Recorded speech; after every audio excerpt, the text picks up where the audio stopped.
ശശി തരൂരിനെ കുറച്ച് നാളുകൾക്ക് മുമ്പ് പലസ്തീൻ അനുകൂല റാലിയിലേക്ക് മുസ്ലിം ലീഗുകാർ വിളിച്ചപ്പോൾ വന്ന വാർത്ത കേരളത്തിലെ കോൺഗ്രസിൻ്റെ നേതൃത്വത്തിൽ മുസ്ലിം ലീഗിന് അസംതൃപ്തിയുണ്ട്.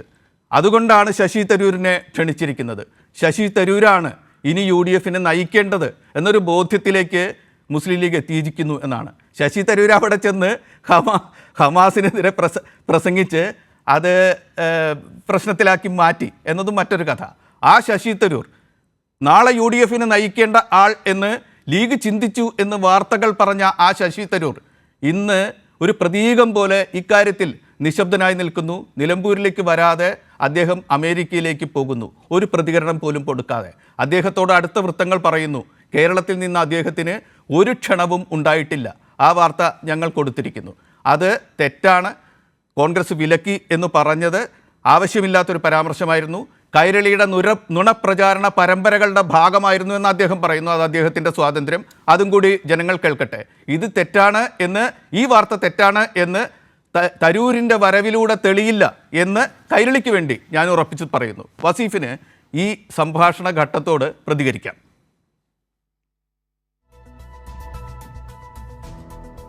ഇവിടെ ഈ കേരളത്തിലെ കോൺഗ്രസ്സിൽ ഇപ്പോൾ നടക്കുന്ന സത്യത്തിൽ രണ്ട് കാര്യമാണ്. ഒന്ന്, ആരാണ് ഞങ്ങളിൽ മുമ്പൻ എന്നുള്ളതിനുള്ള ഒരു മത്സരമാണ്. അതിലിപ്പോൾ ഇവിടെ സതീശനുണ്ട്, ഒരു ഭാഗത്ത് ചെന്നിത്തലയുണ്ട്.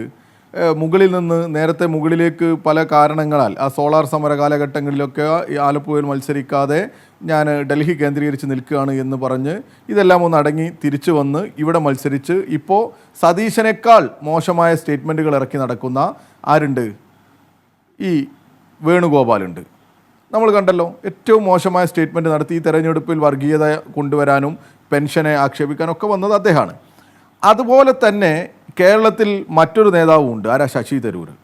അപ്പോൾ ഇവിടെ ഈ മുസ്ലിം ലീഗിനാണെങ്കിൽ ഇവരുടെ തമ്മിൽ തല്ലുകൊണ്ട് ഒരു കാലത്തും ഇവർ രക്ഷപ്പെടില്ല എന്നുള്ള തോന്നൽ മുസ്ലിം ലീഗിനകത്തുമുണ്ട്.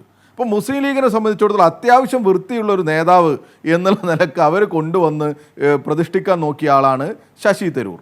പക്ഷെ അദ്ദേഹം പല ചിന്തകളിലാണ് നിൽക്കുന്നത് എന്നാണ് പല സമയത്തും നമുക്ക് തോന്നുന്നത്. ഏതായാലും ഇപ്പോൾ ശശി തരൂരിന് പറ്റില്ല എന്നുള്ള വാർത്തകൾ, കൈരളി വാർത്തകളെ അവിശ്വസിക്കേണ്ട ഒരു കാര്യമുണ്ട് എന്ന് എനിക്ക് തോന്നുന്നില്ല. കാരണം അദ്ദേഹം അമേരിക്കയിലേക്ക് പോവുകയാണ് എന്ന് പറയുന്നത്. ഇവിടെ കൊണ്ടുവന്നാൽ കുറേ അപകടമുണ്ട് താനും. അത് ഈ പറയുന്ന സതീശനുണ്ട്, വേണുഗോപാലിനുണ്ട്, മറ്റു പലർക്കും ഉണ്ട്. അപ്പോൾ അതുകൊണ്ട് ഇവർക്കിടയിൽ ഒരു മത്സരമുണ്ട്. അതാരാണ് ഇതിൽ മുമ്പൻ എന്നുള്ളതാണ്.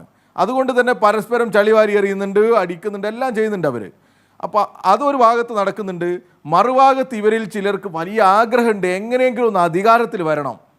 അതിനാരെയൊക്കെ കൂട്ടാൻ പറ്റും? അതിൽ കോൺഗ്രസ്സിലെ അപ്പോൾ ഒരേ സമയത്ത് ഇവർ രണ്ട് പ്രോസസ്സ് നടത്തിക്കൊണ്ടിരിക്കുക. ഒന്ന്, തങ്ങളിൽ മുമ്പനാര് എന്നുള്ള ഒരു ചോദ്യത്തിന് ഉത്തരം കണ്ടുകൊണ്ടിരിക്കുന്നു.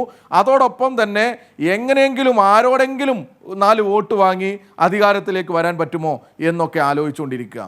ഇപ്പോൾ നേരത്തെയൊക്കെ ചോദിച്ചതിൽ ഒരു മറുപടി ഞങ്ങൾക്ക് പറയാനുള്ളത് എന്താണെന്ന് വെച്ചാൽ, ഞങ്ങളുടെ ഇവിടുത്തെ പാർട്ടിയുടെ ജില്ലാ സെക്രട്ടറി ഉണ്ട് VP അനിൽ, മലപ്പുറത്തെ കാര്യം കുറച്ചുകൂടി ആധികാരികമായിട്ട് അദ്ദേഹം ആയിരുന്നല്ലോ അന്നൊക്കെ, അത് പറയാം തെരഞ്ഞെടുപ്പ് സമയത്ത്.